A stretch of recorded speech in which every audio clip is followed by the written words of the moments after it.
Olá pessoal, aqui quem fala é Ailton do Amaral com mais um vídeo para vocês. Desta vez, como prometido, eu vou falar do budismo, gente. Eu vou deixar na descrição do vídeo uma bibliografia boa desse vídeo, tá? Uma coleção de livros que eu li, livros muito bons, muito importantes. Inclusive nesses livros eu me baseei um pouco do que eu vou falar com vocês nesse vídeo. Então, se vocês estiverem interessados, está aí na descrição do vídeo, ok? A bibliografia desse vídeo. Perfeito, gente? Vamos falar do budismo, então? Então, vamos lá. O budismo foi fundado por uma pessoa, um nepalês, chamado Siddhartha Gautama. Esse Siddhartha Gautama, com o tempo, passou a ser chamado de Buda. O Siddhartha Gautama ele nasce em 563 a.C., na região lá do Nepal, não é? Lá perto ali do Tibete, ali no Himalaia. O Siddhartha Gautama ele nasce de uma família de nobres, de uma família de ricos. Uma família cujo pai, muito extremoso, um pai muito cuidadoso, ele resolve, no intuito de cuidar do filho, fazer com que o filho seja poupado das maldades do mundo, ele mantém esse filho retido, ele mantém esse filho quase que preso, né? em uma redoma de vidro. Ele não deixa esse menino sair, ele não deixa esse menino olhar o mundo, ou seja, ele separa o mundo, ele não deixa que o filho veja o mundo. A gente pode trazer isso para os tempos de hoje, né? Quantos pais hoje que querem proteger o filho do mundo e não sabem que um dia eles vão faltar e esse mundo vai ser apresentado de forma muito pior para esse filho e pior, sem a presença do pai. Não é isso? Não seria melhor você apresentar as maldades do mundo para o seu filho e você do lado dele para orientá-lo? Então tem muito pai hoje que fica escondendo de filho certas coisas que acontecem no mundo, que ele vai cansar de ver no mundo, e ele fica protegendo, fica tampando o sol com a peneira. A hora que essa criança, que esse adulto for para o mundo, ele não vai estar preparado para isso. Muita gente vai discordar de mim e eu respeito. Essa é a minha opinião. Ok? Vamos voltar para o budismo? Só que o pai do Siddhartha Gautama, deixando esse menino fora desse mundo, cria nesse menino uma grande curiosidade. E ele então sai, aos 29 anos, ele sai sem ter nenhum conhecimento do mundo. E ele passa então a sair em peregrinação. Então, aí nessa peregrinação é que começa então a Siddhartha ver o mundo e olhar o mundo da forma que ele olha e da forma que o budismo foi codificado, da forma que a religião budista foi codificada. Então conta-se que durante 49 dias Siddhartha ficou sentado sobre uma figueira e aí ele recebe a revelação das verdades. E ele fala sobre o caminho do meio, né? Uma das verdades que ele recebe é sobre o caminho do meio. O melhor caminho é o caminho do meio. O melhor caminho é uma combinação dos dois lados. O melhor lado é o lado do meio. Nunca ir para extremos. Por isso que eu digo para vocês, cuidado com preto e com branco, cuidado com a dualidade, cuidado com o bem e com o mal, cuidado com esta dualidade que as pessoas que dominam a imprensa, as religiões, as comunicações, querem jogar em cima da gente. Cuidado com isso. O próprio Buda, em 534 a.C., desde então, a partir desse momento, Siddhartha passou a ser chamado de Buda, ou aquele que despertou, ou o Shakyamuni, ou o sábio dos Shakyas. E o Buda, então, morre em 454 a.C., aos 80 anos, gente. 80 anos. Ok? Morre aos 80 anos, deixando, né, para a gente essa mensagem maravilhosa. E, segundo as escrituras do budismo, suas últimas palavras foram: a decadência é inerente a todas as coisas compostas. Vivei fazendo de vós mesmos a vossa ilha, convertendo-vos no vosso refúgio. Trabalhai com diligência para alcançar a vossa iluminação. Então, essa mensagem é uma mensagem linda, uma mensagem bastante interessante, né? Porque a decadência é inerente a tudo. A decadência é inerente às coisas compostas. A decadência é inerente aos seres vivos, aos seres mortos. Nós vamos ficar velhos um dia. Então, vamos aproveitar a nossa vida e procurar fazer dela o melhor possível. Eu sempre, quando eu termino os meus vídeos, eu sempre digo para vocês o seguinte: corram atrás dos seus sonhos, porque a vida é curta. Isso é muito budista, gente. Isso é muito budista. Aproveitem, façam coisas boas enquanto podem. Não é isso? Corram atrás dos seus sonhos enquanto vocês podem, porque a decadência vai chegar e não vai deixar tempo nem condições para vocês atingirem o vosso sonho, a vossa perfeição, a vossa iluminação. Gente. A vossa iluminação. Isso é muito bonito. Eu gosto muito do budismo. Gosto muito dos preceitos do budismo. O budismo, ele tem como algumas das orientações 4 nobres verdades, gente. A primeira nobre verdade do budismo é: todo sofrimento, assim como toda a nossa felicidade, está na própria mente. Olha só. Olha como é que o cara, em 500 antes de Cristo, está falando muita coisa que hoje só está sendo descoberta, está sendo levada à baila. Pois nenhum inimigo nos poderá fazer tão infelizes quanto a nossa mente. Se nós tivermos uma mente sadia, uma mente preparada, ninguém vai nos fazer infelizes. E a segunda nobre verdade é a causa do sofrimento. Qual é a causa do sofrimento? A causa do sofrimento é a ignorância, é o desejo. O desejo que ele está falando aqui é o desejo pernicioso, né? O desejo ruim. Né?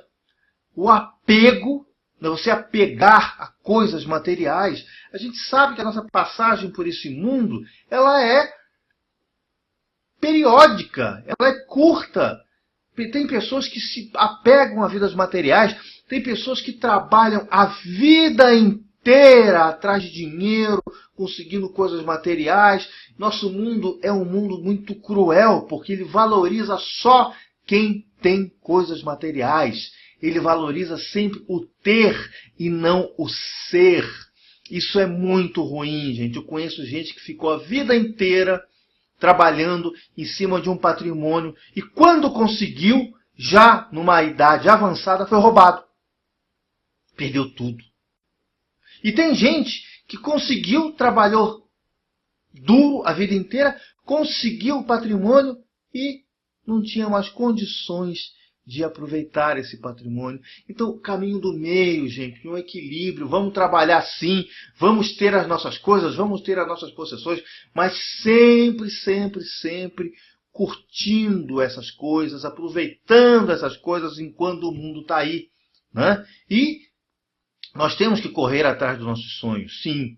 Tá? Correr atrás dos nossos sonhos é buscar oportunidades para isso e não transformar isso num sofrimento, que aí vem a outra parte dessa segunda nobre verdade, que é a cobiça. A cobiça, ela atrapalha a nossa vida.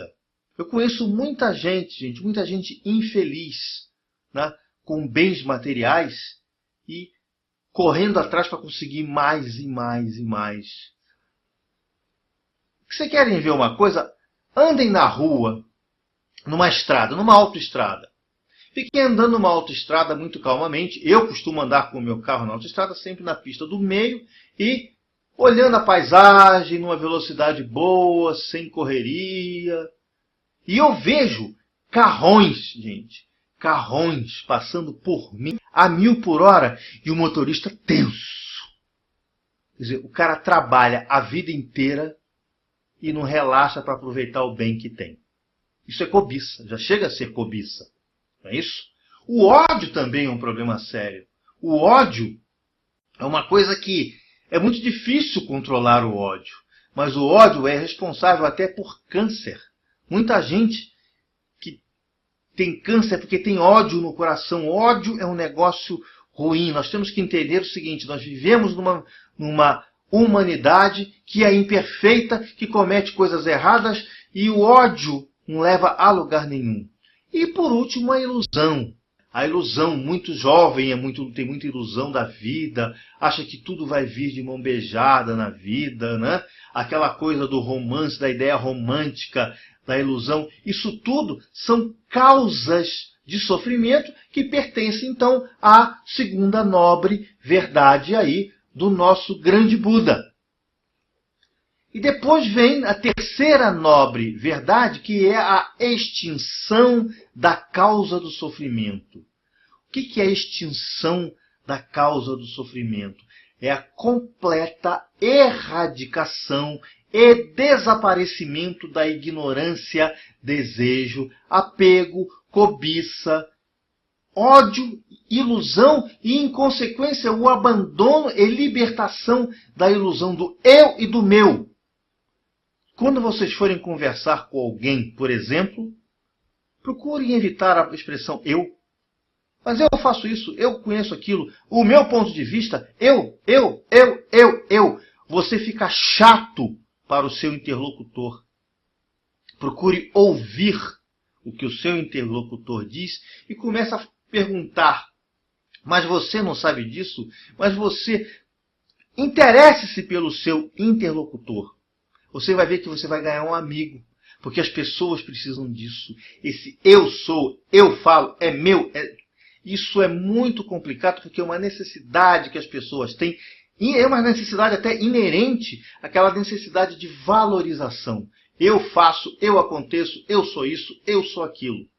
Quando uma pessoa realmente tem valor, ela não precisa dizer isso. Ela vai ser indagada por outras pessoas o que ela quer dizer. Então o eu e o meu, essa centralização, essa coisa, ela é muito danosa. O meu carro, a minha casa, a minha mulher, o meu filho, nada disso é seu. A casa não é sua, você vai morrer, vai deixar por aí. A esposa não é sua, não é sua propriedade. Ela está com você porque ela gosta de você. Entendeu? E se ela te julgar sua propriedade, você chama a atenção dela falando: ninguém é dono de ninguém. O seu filho não é seu filho. Você já leu Khalil Gibran? Não tem nada a ver com o budismo. Khalil Gibran, ele tem um livro chamado O Profeta. Leiam O Profeta de Khalil Gibran, que ele fala muito bonito uma coisa sobre os filhos. Vossos filhos não são seus filhos. Vossos filhos foi uma dádiva que Deus lhe deu, mas ele diz o seguinte: os seus filhos não são sua propriedade. Eles são uma responsabilidade que Deus deu para vocês fazer com que eles tenham condições de viver no mundo e criar outros filhos e conseguirem ter uma outra oportunidade de criar um outro filho, gente. Sempre pensem dessa forma. Sempre procurem a felicidade. E tem então a quarta nobre verdade da senda que leva à extinção do sofrimento. Qual é o caminho que leva à extinção do sofrimento? Os dois extremos é a senda do meio. A abstinência dos prazeres sensuais. O comum, o vulgar, o mundano, sem qualquer sentido para o progresso da senda espiritual. Vamos interpretar isso aqui? As pessoas têm mania de tudo que lê interpretar ao pé da letra. Buda foi um asceta. Ele conseguiu ter a abstinência de todos os prazeres. Ele não tinha prazer sensual, ele não comia, ele vivia praticamente com abstinência total. Mas, gente, nós não somos Buda. Nós somos seres humanos que precisamos ter prazeres. No tempo do Buda, não existia as necessidades dos tempos de hoje. Vai viver igual Buda para vocês verem o que vai acontecer com vocês. Vocês vão até morrer. Não é isso? Então é difícil. Então o que nós temos que fazer? Olhar para o caminho do meio, ou seja, cuidado com o excesso. Tudo que é em excesso, ele prejudica. Se você bebe em excesso, você se prejudica. Se você tem sexo em excesso, você se prejudica.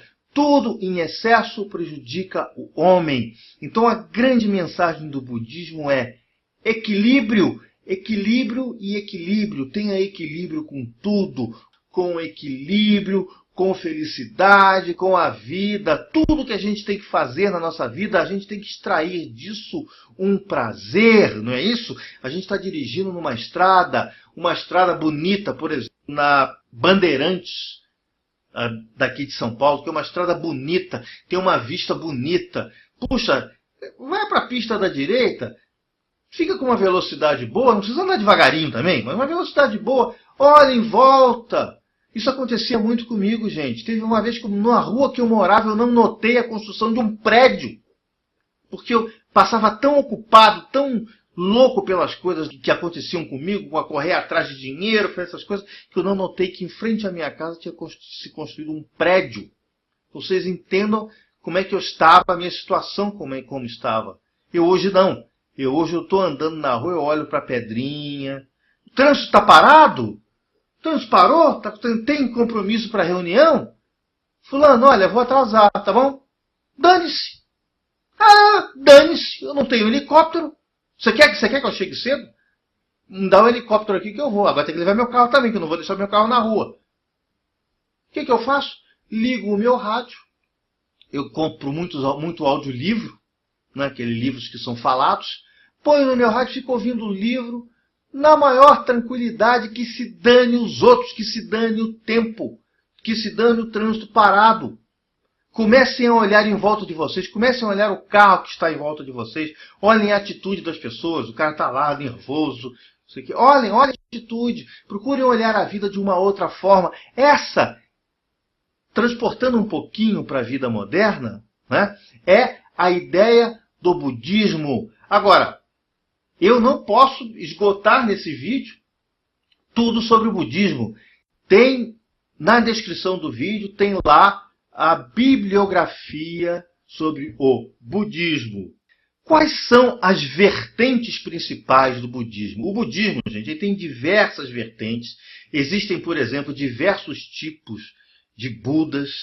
Né? Existe aqui em São Paulo, você entrando ali pela rodovia Raposo Tavares, tem um templo budista chamado Templo Zulai. Procurem na internet, templo Z-U-L-A-I, Zulai. É um templo que está aberto à visitação, é um templo que você pode chegar, pode ver, pode entrar dentro do templo, você pode até acender um incenso. É muito interessante. Parece que é o maior templo budista da América do Sul. Chama-se Templo Zulai. Está aberto à visita à vontade. É um bom lugar para quem esteja interessado no budismo, conhecer o budismo. Olha, gente, vale até a pena uma viagem. Se você mora no Rio, você mora em outro lugar e está interessado em conhecer o budismo, faça uma viagem, venha até aqui, venha até São Paulo, conheça esse templo. É muito interessante, gente. Você vai ter a oportunidade de falar com os sacerdotes budistas. Olha que coisa interessante. Você vai ter oportunidade de conhecer Buda dentro da sua casa. Olha que legal isso, gente. Tá? É uma coisa para quem está interessado em conhecer o budismo, é uma coisa maravilhosa. Ok? Então o budismo dividiu-se então em várias escolas, das quais algumas até se extinguiram, não existem mais, acabaram. E a principal divisão, existem, gente, subdivisões, ok? Mas a principal divisão é o Theravada e as linhagens de Mahayana e Vajrayana. Então, Theravada, Mahayana e Vajrayana. Existem outras? Existem. A Theravada é a vertente do Buda estabelecida ali no sudeste da Ásia, no Vietnã, né, isso, na Índia, no Laos, no Camboja. Essa é a vertente que mais ali tem uma vertente de maioria nessa região. Okay? O budismo Zen, também conhecido como budismo Chan, mais ou menos funciona no Japão e na China. Fala muito de meditação, ele dá ênfase para a meditação, né? Algumas pessoas que estudam o budismo dizem que esse budismo Chan, ou Zen, é da linhagem Mahayana, né? Outros, no entanto, dizem que, pela ênfase de ser diferente e pelo Zen, ou Chan, serem descendentes também do taoísmo, esse budismo ele tem muita coisa do taoísmo, muita coisa importada do taoísmo, que é considerado uma escola à parte. Eu conheço muito budista Zen, que as pessoas costumam utilizar a palavra Zen. Fulano é Zen, porque ele é calmo, ele é tranquilo. Essa é mais ou menos a filosofia do budismo Zen, ou Chan. Tem as escolas japonesas, que são chamadas de escolas da Terra Pura, o Jodoshu, e a verdadeira Terra Pura, que é o Jodo Shinshu. Tá? Então são escolas que são ligadas à filosofia Nichiren, também tudo da filosofia Mahayana. Tem as escolas tântricas e é o budismo tibetano, normalmente o budismo tibetano, que é conhecido como Nyingma, Kavu, Gelug, Sakya, também fazem parte da Vajrayana. Okay? Então vocês podem ver que tem diversos tipos de linhagem do budismo, diversos tipos de pensamento para o budismo.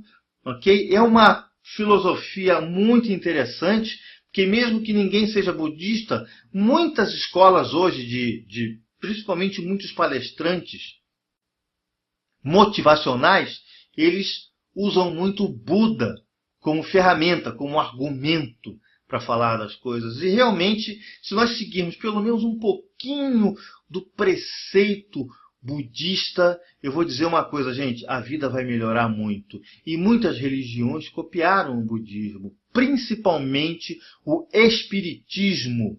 O espiritismo dessa linhagem brasileira, a linhagem kardecista, ela copiou muita coisa do budismo, principalmente quando ela fala no amor, em acabar com o ódio. Não é isso? Então, eu recomendo vocês a olharem essa bibliografia que está lá na descrição do meu vídeo. Li todos esses livros, inclusive um dos livros, que é o livro do Dalai Lama, ele fica na minha mesa de cabeceira. Todo dia de manhã eu leio uma frase desse livro para eu poder fazer com que esse meu dia fique um dia melhor do que o dia de ontem. Ok, gente? Então aí nós temos, por exemplo, esse desenho que eu estou mostrando para vocês, os 4 Budas Dhyani. São chamados Dhyani. Ok? Pronto, gente. E na próxima palestra eu vou falar um pouquinho do Shintoísmo. Ok? E depois eu vou falar do hinduísmo e vou falar do sikhismo. Ok, gente? E para janeiro de 2013, muitas surpresas chegarão para vocês.